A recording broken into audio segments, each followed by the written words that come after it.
여러분 안녕하세요. 기출 150문제로 한능검 1등급 맞기의 신쌤입니다. 오늘이 그 21번째 시간인데요. 오늘부터 드디어 근현대사 공부가 시작되었습니다. 자, 그러면 문제풀이 바로 시작하도록 하겠습니다. 1번 54회 기출문제네요. 가 인물에 대한 설명으로 옳은 것은 왕이 말하였다. 요즘에 서원마다 사물을 자손들이 주관하고 붕당을 각기 주장하니 이로 인한 폐해가 백성들에게 미치는 경우가 많다고 한다. 가의 분부대로 서원을 철폐하고 신주를 땅에 묻어버리는 등의 절차를 거행하도록 전국에 알려라. 핵심 키워드 뭐 나왔죠? 서원, 철폐. 따라서 가는 흥선대원군이네요. 그런데 서원을 정리한 사람 영조일 수도 있으니 밑에 지문도 잠깐 보도록 하겠습니다. 가에게 궁국사물을 처리하라는 명이 내려지자 그는 권례에서 거처하며 오군영의 군사제도를 복구하고 군량을 지급하게 하였다. 그리고 남병들을 물러가게 하고 대사면령을 내렸다. 키워드 보니까 오군영, 복구, 남병들 이런 거 나오네요. 아하, 임오군란 직후에 오군영을 복구한 내용 누가 했다? 흥선대원군. 따라서 가는 흥선대원군 맞네요. 따라서 이 문제는 흥선대원군에 대한 설명 옳은 것 찾아봐라. 1번 친위부대인 장영영을 설치하였다. 이건 정조에 대한 설명이고 2번 나선 정보를 위해 조총부대를 파견하였다. 이건 효종에 대한 설명. 3번 속대전을 편찬하여 통치체제를 정비하였다. 이건 영조에 대한 설명이고 4번 종로를 비롯한 전국 각지에 척화비를 세웠다. 신미양요 직후에 종로를 비롯한 전국 각지에 척화비를 세운 사람 바로 흥선대원군. 따라서 4번이 흥선대원군에 대한 옳은 설명. 4번 정답. 5번 영음문이 있던 자리 부근에 독립문을 건립하였다. 이거는 고종시기 독립협회가 건립을 주도한 사건. 따라 정답 4번이었습니다. 자, 그러면 우리 흥선대원군 관련된 내용 한번 정리해 보도록 할까요? 흥선대원군 자신의 둘째 아들 명보기를 조선의 제26대 국왕으로 등극시킨 사람. 그는 자기의 어린 아들이 왕이 되자 정권을 잡고 세도 정치 타파를 위해서 우선 안동 김씨를 축출하고 종친 등을 등용하면서 인재를 고려 등용하기 시작하였다. 또 이 세도 정치기 때 핵심 권력기구였던 비변사를 혁파해서 의정부와 삼군부를 부활시켰다. 또 세도 정치기 때 가장 큰 문제점 뭐였죠? 삼정의 문란. 따라서 이 삼정의 문란을 시정하기 위해서 삼정개혁에 착수하고 이걸 일종의 수치체제 개혁이죠. 우선 전정개혁을 위해서 양전사업을 실시해서 양반들이 숨겨놓은 땅 은결을 색출해냈고 또 군정개혁을 위해서는 양반들에게 군포를 부과하는 호포제를 실시하게 되고 환국개혁을 위해서는 더 이상 관이 관여하여 이자놀이하는 폐해를 막기 위해서 사창제를 실시하게 된다. 또 당쟁의 온상이자 백성들의 착취기구로 전락했던 서원을 철폐한다. 그래서 47개의 사액서원만 남기고 모든 서원을 철폐. 거기다가 송시열의 유언으로 설치되어서 명나라 신종의 위패를 모셨던 만동묘도 철폐시켜버리고 세도정치기 때 땅에 떨어진 왕권을 다시 드높이기 위하여 임진왜란 이후 약 260여 년간 폐허로 방치되어 있던 조선의 정궁 경복궁을 중건하기 시작하였다. 이거 일종의 왕권 강화책입니다. 자, 그런데 경복궁 지으려면 돈이 필요하게 되고 이래서 발행한 게 일당백의 고액화폐 당백전. 하지만 이거 너무 무리하게 추진해서 결국 화폐 가치가 폭락하고 물가가 폭등하는 부작용을 낳았다. 또 원에서 납부하는 원납전을 강제로 징수하였다. 경복궁 지으려면 좋은 목재가 필요하죠. 그래서 양반들의 묘지목을 벌목하게 되고 이 경복궁 중건의 백성들을 부역으로 동원하다 보니까 유림과 백성들로부터 원성을 듣게 되었다. 이때 사정이 담긴 노래가 경복궁 타령. 자, 그 다음에 이 흥선대원군은 법전도 정비하는데 이때 편찬된 게 대전통편 육전조례. 이 정도 정리하시면 되겠습니다. 다음 문제 보도록 하겠습니다. 2번 59회 기출문제네요. 다음 사항이 나타난 시기를 연표해서 옳게 고른 것은 북경 주재 프랑스 공사가 청해 보낸 문서에 의하면 조선에서 프랑스 주교 2명 및 선교사 9명과 조선의 많은 천주교 신자가 처형되었다. 이 사건 뭐죠? 병인박해네요. 병인박해. 따라서 이 문제는 병인박해가 발생한 시기를 연표해서 찾아봐라. 언제 있었죠? 병인박해? 여러분, 근현대사 공부는요, 전근대사랑 좀 다른데요. 근현대사의 역사적 사건들은 반드시 연도 외우셔야 됩니다. 심지어 특정 연도에 일어났던 사건들은 그 연도 안에서 선우를 묻기 때문에 달까지 외워야 되는 경우도 있습니다.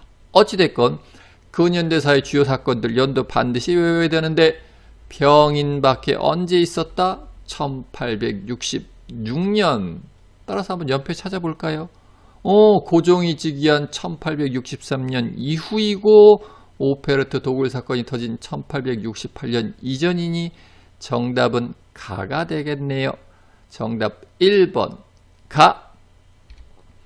자, 그러면 여러분 우리 흥선대원군 집권기 때 서양 열강과 충돌한 사건들 한번 쭉 정리해 보도록 할까요? 우선 서양 열강과의 충돌이라고 하긴 뭐하지만 뒤에 나오는 중요한 사건과 뗄래야 뗄 수 없기 때문에 우선 병인박해부터 시작해 보도록 하겠습니다. 1866년이 시작되자마자 병인박해가 시작됐는데 이건 흥선대원군의 천주교 대탄압. 이때 천주교도 수천 명이 처형됐는데 프랑스 신부 9명도 같이 처형해 버린다. 그로부터 얼마 뒤 제너럴 셔머너 사건이 터졌는데 이건 1866년 7월에 있었던 사건이고 미국 상선인 제너럴 셔머너가 대동강을 거슬러 올라와 평양에서 통상을 요구하였다. 이때 평안도 관찰사였던 박 교수가 이를 거절하자 이 제너럴 셔머너가 총포를 쏘면서 군민 등을 살상하기 시작하였다. 이에 박 교수를 비롯하여 군민들이 합심해서 화공으로 제너럴 셔머너를 격침시킨 사건. 자, 이 1866년도에는 여러 가지 사건이 벌어지는데 이 1866년 9월에는 병인양요가 발생하였다. 1866년 초에 있었던 병인박해 때 프랑스 신부가 처형됐다는 걸 빌미로 프랑스 군대가 강화도를 공격하게 된다.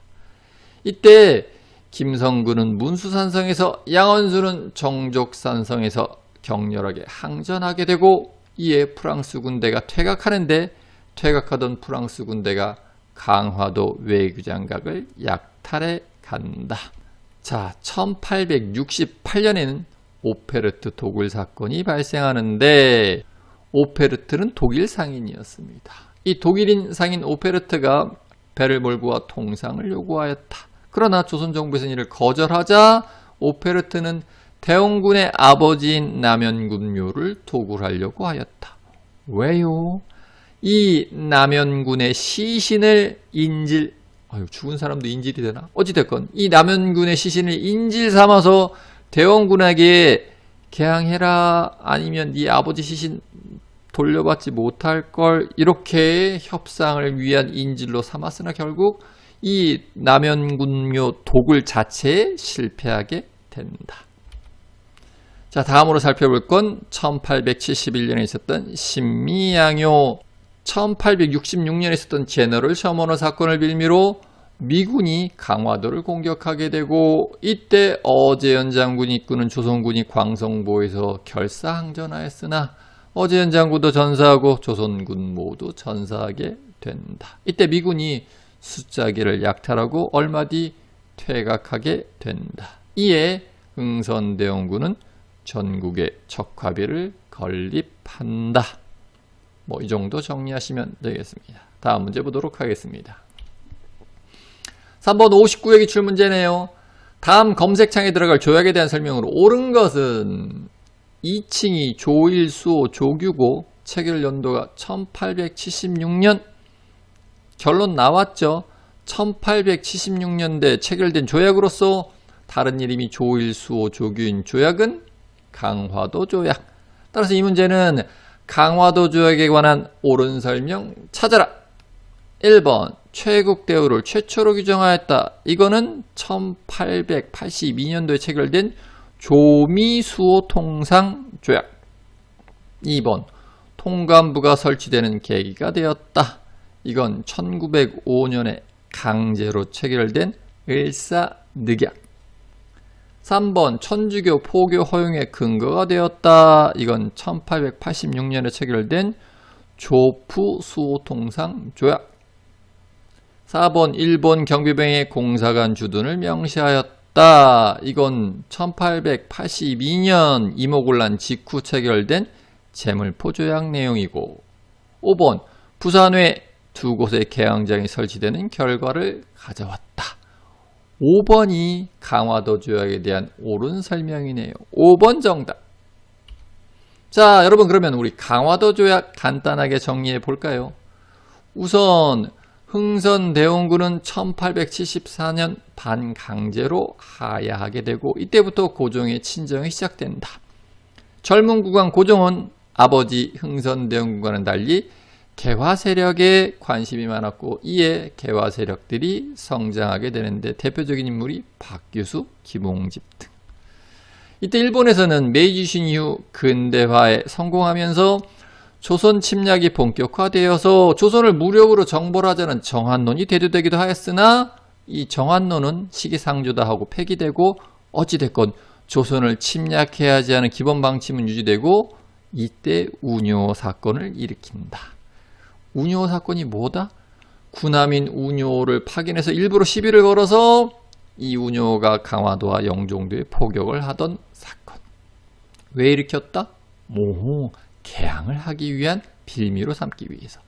시나리오대로 그 다음에 일본은 더 많은 군함을 파견해서 이 운요 사건을 빌미로 개항을 강요하게 되고 이때 조선 정부는 이참에 그러면 문을 열자 하고 강화도 연무당에서 일본과 조약을 체결하는데 이게 바로 강화도 조약.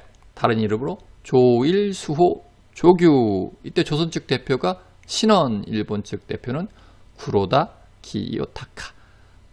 자, 이 강화도 조약은 어떤 의미가 있다? 외국과 맺은 최초의 근대적 조약이다. 하지만 안타깝게도 불평등 조약이다. 어떤 내용이 불평등했다? 일본에게 해안 측량권과 치해법권을 허용해 준다. 이 강화도 조약이 체결되자마자 여러 가지 부속 조약들도 체결되는데 우선 조일수호 조규 부록이 체결돼서 개항장 간행의정 심리가 지정되었다. 즉 일본이 개항장에서 심리 정도는 자유롭게 활동할 수 있다라고 허용이 되었고 또 개항장 안에서 일본 화폐 유통이 가능해졌고 일본 외교관들의 여행도 허가가 되었다. 또 조일 무역규칙도 체결되는데 여기 핵심 내용은 무관세, 무항세, 양곡의 무제한 유출, 산무가 허용이 된다. 뭐 이 정도 정리하시면 되겠습니다. 다음 문제 보도록 하겠습니다. 4번 54회 기출 문제네요. 가나 사이의 시기에 있었던 사실로 옳은 것은 우선 가나가 어떤 사건인지 볼까요? 가 수신사 김기수가 나와 엎드리니 왕이 말하였다. 수신사 김기수 나오는 거 봐서 제1차 수신사네요. 1876년에 있었던 제1차 수신사. 나 어윤중이 동래부 암행어설에 임명되어 왕에게서 받은 봉해진 서신을 열어보니 일본 조정의 논의와 전국의 형세, 풍속인물, 교빙, 통상 등의 대략을 염탐하는 것이 좋겠다. 그러니 너는 일본으로 건너가. 이거는 1881년도에 있었던 조사 시찰단 내용이네요. 따라서 이 문제는 1876년 제1차 수신사 사건 이후에 있었던 일로 1881년 조사시찰단 사건 이전에 있었던 내용, 그 사이에 들어가는 역사적 사건을 찾아봐라. 이런 문제가 되겠네요. 1번, 미국에 보빙사가 파견되었다. 이건 1883년에 있었던 일이니 가와 나 사이에 들어갈 수가 없고 나 뒤에 일이니까. 2번, 통리기무하문과 시비사가 설치되었다. 통리기무하문 언제 설치된다? 1880년. 그래서 가와 나 사이에 들어갈 수 있네요.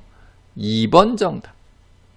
3번, 운요가 강화도 영종도를 무단 침입하였다. 이건 가보다 먼저인 1875년도에 있었던 운요 사건이고. 4번, 교원 양성을 위해 한성 사범학교가 설립되었다. 이건 1895년 제2차 가보개혁에 의해서 한성 사범학교 설립되니까 이건 나보다 한참 뒤에 얘기고. 5번, 프랑스와 조약을 체결하여 천주교 포교가 허용되었다. 이거는 1886년 조푸수호 통상조약의 내용이니 이거 역시 나보다 한참 뒤의 내용. 따라서 정답은 2번이었습니다. 자, 그럼 여러분 1880년대 개화정책 한번 정리해 보도록 할까요? 우선 1차 수신사로 김기수가 강화도 조약 체결 직후인 1876년 일본을 방문한다. 그 뒤에 제2차 수신사로 김홍집이 1880년에 일본을 방문하고 이때 일본에 가서 청나라의 외교관들과 여러 차례 회담을 갖는데 이때 주1 청나라 공사관의 참사관이었던 황준센이 조선 책략을 지어서 준다. 이때 김홍집이 이걸 국내로 반입을 하게 되고 핵심 내용은 조선도 이제 개화를 추진해야 되고 또 친중 결일 연미해야 된다고 주장한다. 뭔 내용이냐면 중국과 일본, 미국과 조선이 이제 친하게 지내야 된다. 뭐 이런 내용이죠. 왜요? 러시아의 남하를 막기 위해서. 하지만 이 조선 책략이 위정척사파의 큰 공격을 받게 되고 대표적인 게 이만손의 영남 만인소죠. 그럼에도 불구하고 이 고종은 개화 정책을 본격적으로 추진하기 위해서 통리기무하문을 설치한다. 언제? 1880년에. 이게 개화정책 총괄기구입니다. 그 산하에 시비사를 설치하였고 이 시비사를 통해서 개화정책을 본격적으로 추진하게 된다. 자, 그 다음인 1881년에 일본의 조사 시찰단을 보내게 되는데 왜 보낸다? 일본의 근대화 성과를 시찰하고 우리가 벤치마킹하기 위해서. 이때 간 사람들이 어윤중, 박정양, 홍영식 등. 이때 좀 전에 제2차 수신사 김홍집이 조선 책략 두려우면서 조선 정치권에서 아주 난리가 납니다. 이 위정척사파와 개화파 사이에. 그래서 하도 위정척사파의 반대가 심해서 우리 문제에 나왔듯이 어윤중을 어사 형식으로 일단 부산에 보내놓고 거기서 바로 배 태워서 보낸다. 그 내용 지금 문제에 나왔었죠. 자, 그 다음으로 나오는 게 영선사. 여러분 1881년에 있었던 사건 조사시찰단 영선사. 우선 연도 외우셔야 되지만 같은 연도인데요. 이거 시간 순서를 묻는 문제가 나오기도 합니다. 따라서 조사시찰단이 먼저이고 영선사가 나중이라는 것도 기억하셔야 되고 영선사는 어디를 보냈다? 청나라에. 왜요? 근대적 무기 제조법 및 과학기술을 배우라고. 이때 대표자는 누구? 김윤식. 자, 그 다음으로 제3차 수신사를 1882년 8월에 일본에 보내는데 왜요? 1882년 6월에 이모군란이 터졌고 이모군란의 와중에서 일본인들이 살해되고 일본 공사관이 불타 없어진다. 따라서 이 이모군란 사제 사절단의 형식으로 박영효가 수신사로 일본에 파견되고 이때 김옥균이 고문 형식으로 같이 참여한다. 자, 이때 일본에 가면서 박영효가 배 위에서 급히 태극기를 그려서 사용했는데 이게 최초의 태극기. 자, 그 다음으로 1883년도의 보빙사 살펴봐야 되겠죠. 이거 조미수호 통상조약 체결에 대한 답방사절단이다. 조미수호 통상조약은 언제 체결되었다? 1882년에. 이때 보빙사를 1882년에 보내려 했는데 이모군란이 터지면서 이게 1년 늦춰져서 1883년 7월에 가게 되었다. 어떤 의미가 있다? 보빙사는 서양 국가에 파견된 최초의 사절단이다. 대표가 민영익이었고 그 이외에도 홍영식, 서광범, 유길진 등이 동행하였다. 미국에 가서 미국 대통령인 아서도 면담하고 미국의 각종 근대시설을 시찰하고 돌아온다. 뭐 이 정도 정리하시면 되겠습니다. 자, 그러면 이것으로써 오늘 강의 마치도록 하겠습니다. 감사합니다.